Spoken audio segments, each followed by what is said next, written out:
disposable dishes. But then there was the rub. My parents. Before inviting everyone to my place, I would totally have to ask my parents for permission, but they would never agree to anything, no matter what I offered in return. I tried to persuade them for several days until I realized there was no chance. The summer holidays were already beginning, and my suffering increased dramatically. Free from classes, Olivia now threw parties even more often. And, of course, no one invited me. Luckily, though, after a couple of weeks, luck was on my side. My parents had announced that they wanted to go on vacation. Of course, I immediately realized that this was my chance. I said I wanted to stay at home, and as soon as they left, I immediately began to prepare a party. I got the timing right when Olivia would have no get-togethers, and I bought all sorts of different drinks, food, decorations for the backyard, and I also spent an eternity on my hair and makeup so I would really impress the guys. And at the hour the party started, I was really looking forward to meeting people, but no one came except for Rue. Looking at me with sympathy, my friend said that Olivia had somehow found out about my plans. She had hurried to arrange her own party at the exact same time, just so that no one would come to mine. Again, I was at an absolute loss. Why was she doing this to me? However, this time, I decided it was a challenge, and I would have to throw my party at any cost. One that would make Olivia jealous. The brainstorming session took several days. It was necessary to come up with something special, something interesting, and of course, I would make it a themed party associated with outdated toys. The first step was preparation. I went around to all my friends, asking to borrow their Simple Dimples, Poppets, and Spinners for a while. Once popular, these toys were no longer needed by anyone, so they gave them away without any regrets. The second step, though, was a bit creative. I made unusual garlands from spinners, and I hung them all over the house. I fastened the Poppets together, and I stuck them to walls with tape so that they turned out to be iridescent and with bubbles. And then I found the coolest mattress to put up in the pool.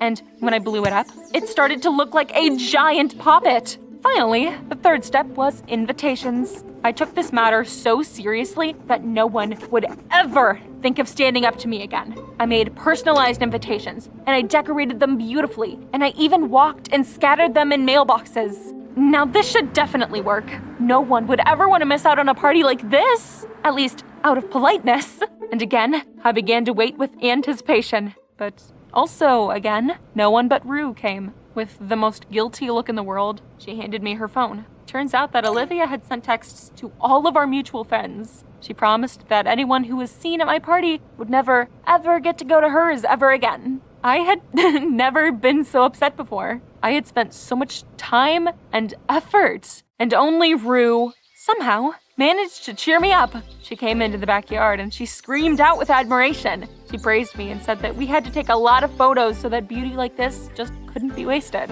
And so we did. We swam, we ate, we drank, and we took pictures. In fact, we didn't actually have that bad of a time. But I still had a pretty nasty feeling of disappointment all evening. When I woke up the next morning, my mood was even worse. But that was only until I picked up my phone. The photos that I had taken with Rue had almost 1,000 likes. And you can't even imagine how many comments there were. I scrolled through and I couldn't believe my eyes. Everyone was praising me. And everyone had totally regretted that they couldn't go to such a cool, original party. But it didn't end there. Very soon, it became clear that the photos had been noticed by the city news portal. And they also commented, commending me for my originality. And after that, there was no end to my messages. Everyone was asking if I could do something like that again, and it seemed like everyone had abruptly stopped worrying about the fact that they would never be able to go to Olivia's parties again. Finally, I felt like a winner. I didn't have time to remove the toys, so it wasn't difficult at all to arrange another party. I even started planning it when I suddenly got a message from my parents. They wrote that they'd be back a few days earlier than they'd planned. Oh, well, that was a bummer. Everyone who had wrote to me had to be refused. I hurried to clean my house up from the Poppets and the Spinners. I even called Rue for help, and she was terribly upset for me. Life, though, after my parents came home, flowed as usual. Olivia continued to throw her parties, and I continued to suffer because I wasn't invited to them. When suddenly, one day, my parents called me. There was a phone call for me. As I walked down the stairs, I didn't at first understand why Mom and Dad looked so angry. But as soon as I put the phone to my ear, it was some journalists. They wanted to ask a couple of questions about my cool party, and of course, they had accidentally blabbed about everything to my parents. Oh, I was scared. I thought I'd be, punished and banned from leaving the house for several weeks. And so, as soon as I hung up the phone, I immediately began to explain everything to them. I told them about how nasty Olivia had been to me, and about how much effort I had put into trying to arrange these parties. And to be honest, I had almost no hope for anything. But suddenly my parents stopped looking angry. Olivia, isn't that the girl you were friends with when you were little? My mom asked in surprise. And then, when I showed them a photo of my rival, my mom told me everything. It turns out that when I was young, I was actually friends with Olivia. However, one day I pushed her, and I had accidentally pushed her so hard that she had to be taken to the hospital and had to get stitches. After that, Olivia's mother banned us from playing together ever again. Oh my god, I didn't even remember something like that. I was way too young, but Olivia was 2 years older than me, and apparently she did. So that's why she didn't want to talk to me. Without thinking twice about it, I went straight to Olivia's house. She didn't want to let me in at first, but I was able to persuade her. I asked for her forgiveness and said that I didn't even remember pushing her, but I hadn't done it on purpose. Olivia looked at me thoughtfully for a long time, but then, to my relief, she finally smiled. She forgave me and even showed me a small scar above her eyebrow, which she'd gotten because of the incident. A little later, we started talking, and Olivia praised me for my cool idea with the outdated toys. She even said that she would have never have thought of such a brilliant thing in her life. And then I had an awesome idea. What if we united our efforts? I suggested. You have a place, and your parents allow you to organize parties. I can bring the creativity and design. And of course, Olivia agreed. I was over the moon. A few days later, Olivia and I prepared a themed party with puppets, simple dimples, and spinners.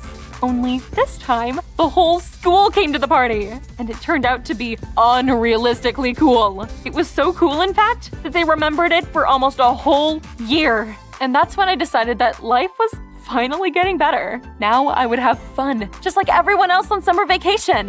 And I completely forgot that Olivia had graduated from high school, which meant she was leaving for college really soon. I shared my emotions with her, and you wouldn't believe what she did. At the next party, she handed the title of Queen of Parties to me. She said that I was a great organizer, and so now it would be my job to entertain people instead of her. The photos that we took at the second Simple Dimple party also got a lot of likes on social networks. So much that journalists started to try and get in contact with me again. Seeing this, my parents finally were kind to me. They said that I really had a talent for planning. And so, every couple of weeks, I would be allowed to arrange a party at my house. And this is my story. Now, if you'll excuse me, it's time for me to start hanging up the garlands. I would love to invite you, my audience, to my house, but I think there'd be way too many of you.